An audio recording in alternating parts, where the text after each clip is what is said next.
मंदोदरी पुराणों में एक कहानी है कि कैलाश पर्वत पर भगवान शिव की तलाश में एक अप्सरा मधुरा पहुंची।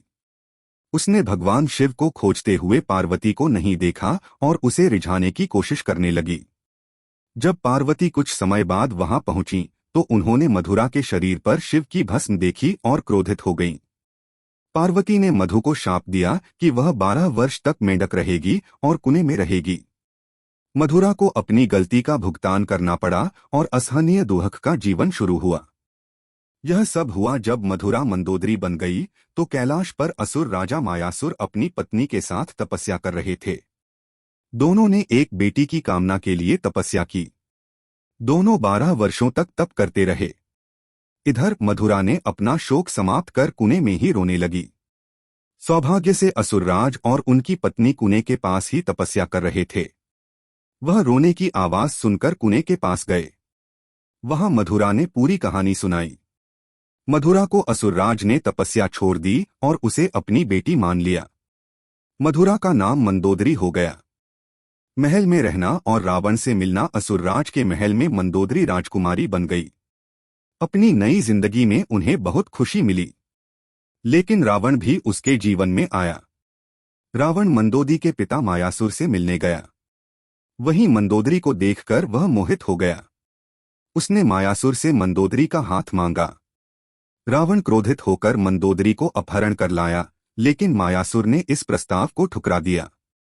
दोनों राज्यों में युद्ध हुआ, लेकिन मंदोदरी को पता था कि रावण उसके पिता से ज्यादा बलवान था। मंदोदरी ने रावण के साथ रहने का फैसला किया। रामायण में मंदोदरी का चरित्र बहुत नैतिक है क्योंकि वह सीता को अपहरण करने का विरोध करती है। मंदोदरी ने रावण के अपहरण का विरोध किया था। मंदोदरी ने रावण को बार बार बताने का प्रयास किया कि दूसरे की पत्नी का अपहरण एक अपराध है, लेकिन रावण ने ऐसा नहीं किया। राम के साथ युद्ध में रावण बुरी तरह पराजित हुआ। मृत्यु के बाद मंदोदरी विधवा हो गई। विभीषण विवाह रावण की हत्या के बाद भगवान राम ने मंदोदरी को विभीषण से शादी करने का प्रस्ताव दिया। उनका कहना था कि विभीषण से मंदोदरी की जिंदगी सुधर जाएगी। इसके बावजूद मंदोदरी ने इस प्रस्ताव को ठुकरा दिया। कहा जाता है कि राम, सीता और हनुमान एक बार मंदोदरी को समझाने गए।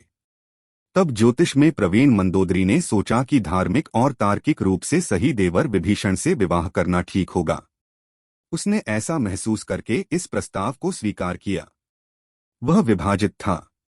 वाल्मीकि की रामायण में रावण की मृत्यु के बाद मंदोदरी के बारे में बहुत कुछ नहीं कहा गया है, लेकिन रामायण के दूसरे वर्जन में इस बारे में बहुत कुछ कहा गया है। रावण की मृत्यु के बाद मंदोदरी विधवा हो जाती है। तब भगवान राम विभीषण को सलाह देते हैं कि उसे अपनी भाभी से शादी कर लेना चाहिए। उस समय ये परंपरा लोकप्रिय थी, लेकिन विभीषण से पहले कई रानियां थीं और वह इसके लिए तैयार नहीं थे। यह भी कहा जाता है कि विभीषण शादी कर लेते तो उन्हें भाई की जगह लंका पर शासन करने का नैतिक अधिकार मिलता।